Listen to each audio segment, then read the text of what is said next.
Hi there, I'm Brian. I've been a creative director, narrative director, animation director, lead writer, storyboard artist, animator, character designer, teacher, and now I'd love to talk story with you. Let's talk about good plot armor some more. So last time we looked at Andor and John Wick as examples of good plot armor. Now we're going to take a different example. We're going to look at Apocalypse Now as another example of good plot armor. There's a character in this movie that is clad in some thick-ass plot armor. Spoiler warning for a movie that came out before most of you were born, but you have been warned. Apocalypse Now is the story of Captain Willard, a special forces guy, an assassin, an errand boy, according to some, who is being sent deep into the jungle to find another special forces guy, Colonel Kurtz, because, well, I'll let Willard tell you directly.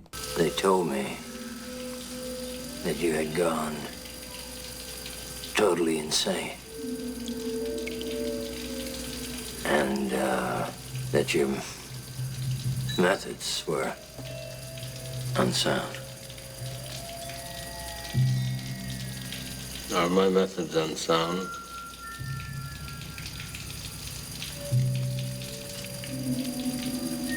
I don't see any method at all. And Willard is being sent there to terminate the colonel's command. So it's the story of traveling into the jungle. It's based on Joseph Conrad's Heart of Darkness. As the story progresses deeper and deeper into the jungle, the world around Willard becomes more and more insane. It's a story of insanity and the descent into insanity. Who's the commanding officer here? Ain't you? Before anyone tries to come at me about all the other things Apocalypse Now is about, like many great works of fiction, it's about a lot of stuff. Absolutely. But this insanity theme arc is absolutely core to the story. Early on in his journey, Willard encounters an Air Cav air mobile unit and its commander, Colonel Kilgore. And Colonel Kilgore is clad in some really thick plot armor. In fact, interestingly, Willard actually tells us in narration that this guy has plot armor. He was one of those guys that had that weird light around him.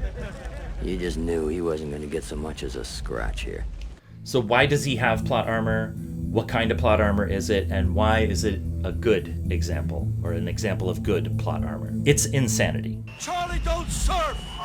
Colonel Kilgore is one of the earlier stops in the story, and so is comparatively sane compared to what will come later, but he is still crazy, and he is protected by a bubble of insanity plot armor. This is another long-standing convention in fiction, that when a character is truly insane, that they are somehow invulnerable to damage, so they can walk through a town that is beset by plague, they won't catch the plague. They can walk through a battle or a fire, they will not be harmed. Their insanity seems to protect them. It makes no literal sense, so if you're trying to tell a story that's 100% literal, just so you know, no story is 100% literal, but if you are trying to tell that, none of this would work. But all story has some level of allegory. The idea that someone is protected by their insanity is a convention because it's something that makes a certain kind of sense to us, even if it doesn't make logical sense.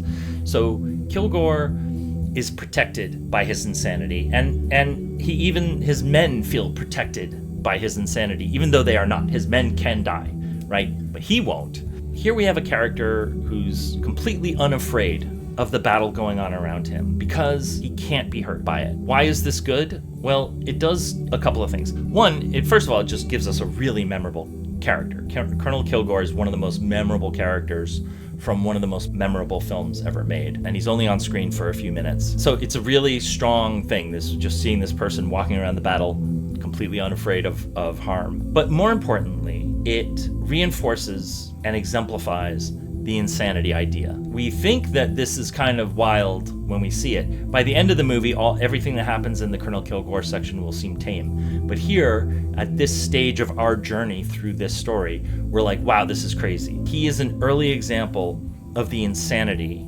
that Captain Willard is going to encounter and sink into along the way.